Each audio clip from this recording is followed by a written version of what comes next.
Juan Kapitulo 6, versikulo 35. Si Jesus miingon kanila, "Ako mao ang pan nga naghatag sa kinabuhi. Ang muari kanako dili nagayod gutomon, ug ang mutuo kanako dili nagayod uhawon." Ang mga puno Pan sa kinabuhi. maglikon unta sa mong pagtuo o gagakakabi sa pagtuman sa imong mahal nga kasuguan. The Lord be with you. A reading from the Holy Gospel according to Luke. Jesus told his disciples a parable about the necessity for them to pray always without becoming weary.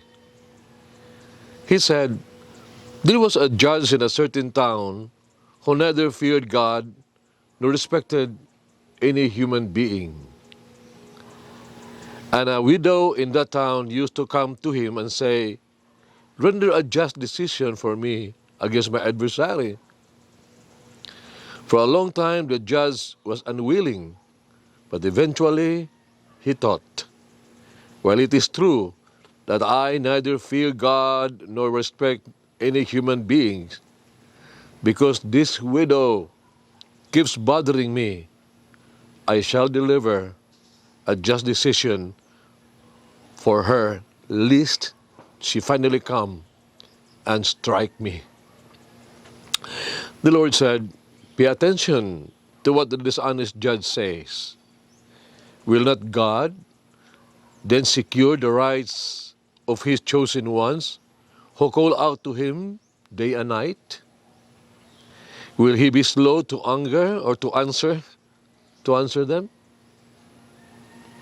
I tell you, he will see to it that justice is done for them speedily. But when the Son of Man comes, will he find faith on earth? The Gospel of our Lord Jesus Christ. Pasalamati ang Ginoo kay siya maayo, ang iyang gugma mulungtad hangtod sa kahangturan. Pasalamati ang Diyos sa tanang mga Diyos, ang iyang gugma malungtaron. Pasalamati ang Ginoo sa mga Ginoo, ang iyang gugma malungtaron.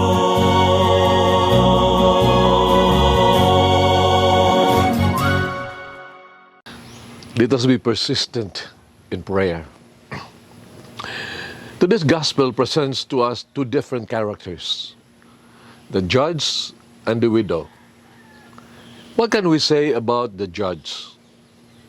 He was in the authority, so he had power.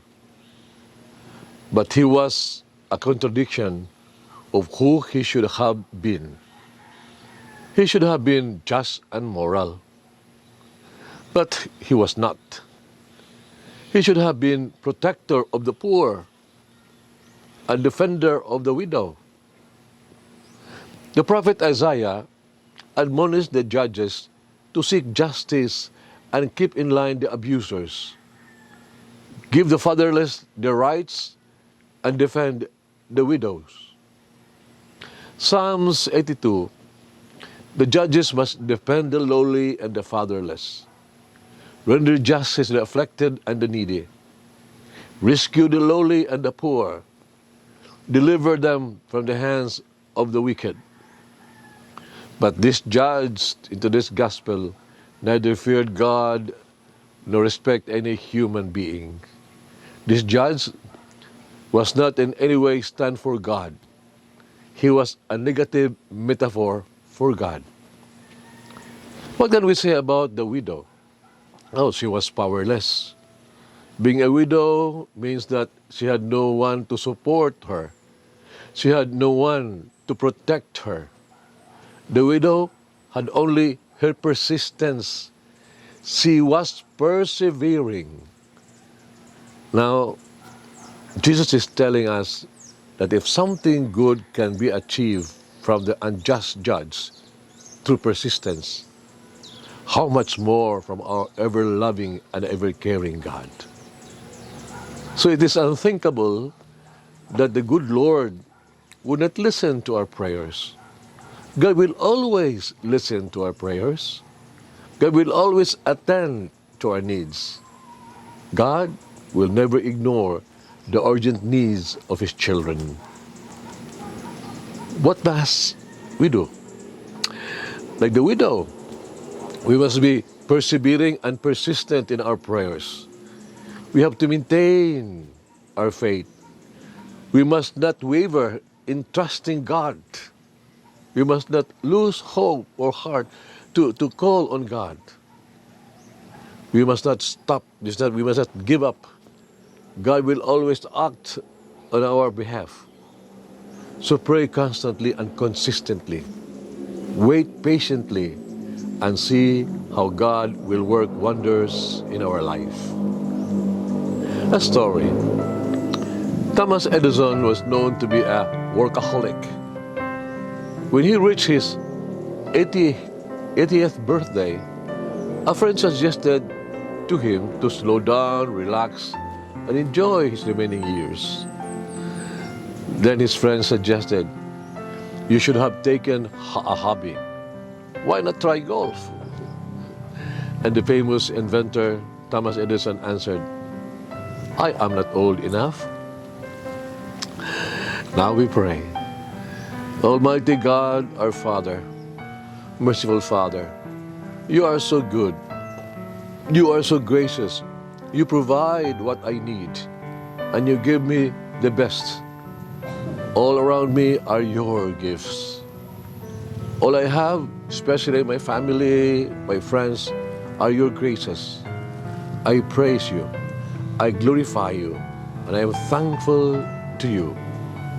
With grateful heart, I promise you not to lose them or waste them.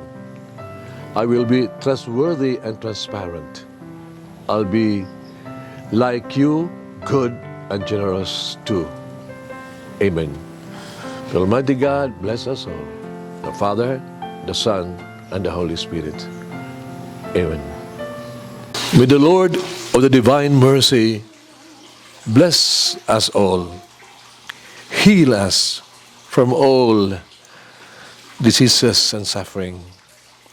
Ayun unta niya kita, tanang mga sakit na sa lawas